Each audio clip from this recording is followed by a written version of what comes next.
40 years ago, David Bamberger bought more than 500,000 acres of some of the most overgrazed and eroded land in the Texas Hill Country.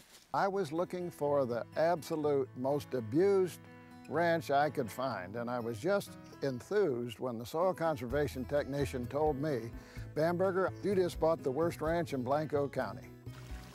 Since then, Bamberger has literally created water from stone by removing unwanted brush and planting native grass.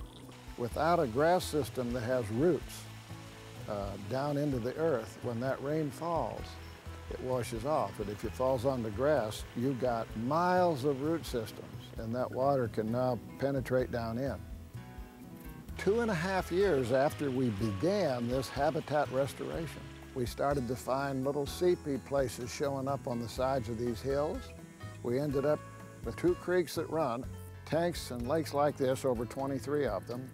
One of the springs is the headwaters of Miller Creek, which flows into the Pedernales River onto the Colorado River and becomes the surface water supply for the city of Austin, 60 miles away. What we do here affects people miles and miles and miles away. So it's really a stewardship issue. Our duty is to, as Teddy Roosevelt said, is to pass every speck of land on to future generations in a better condition than what we found it. Rotating cattle, hunting to control deer populations, and restoring endangered plants and trees back into their native habitat are all part of the game plan here at the Bamberger Ranch Preserve. This is the blooming Texas snowbell that we looked at down in the greenhouse. And the bloom only lasts about 10 days. Absolutely beautiful.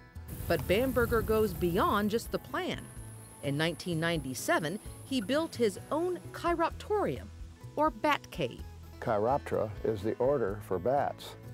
We describe it as a series of domes with connecting passageways for the free will use of mammals that closely resembles the natural habitat of a cave. Here they come.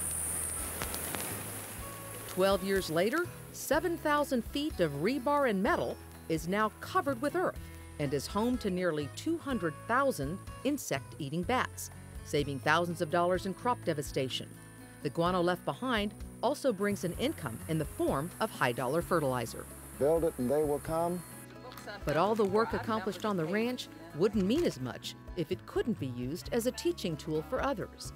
Bamberger and his late wife, Margaret, dedicated their lives to conservation and environmental education. Their 5,500-acre ranch is used as an outdoor classroom for students, scientists, and other landowners. And I think that having a story like David's is very powerful, but it's also a powerful message that Mother Nature can repair itself. And I think that the Lone Star Land Steward Award, it's such a thrill to be able to share it with David right now. And it's a little bittersweet that Margaret, well, it's very bittersweet that Margaret's not with us, but she knew we had nominated him, and she knew that chances were good that the Bamberger Ranch would see this award this year, so she's here.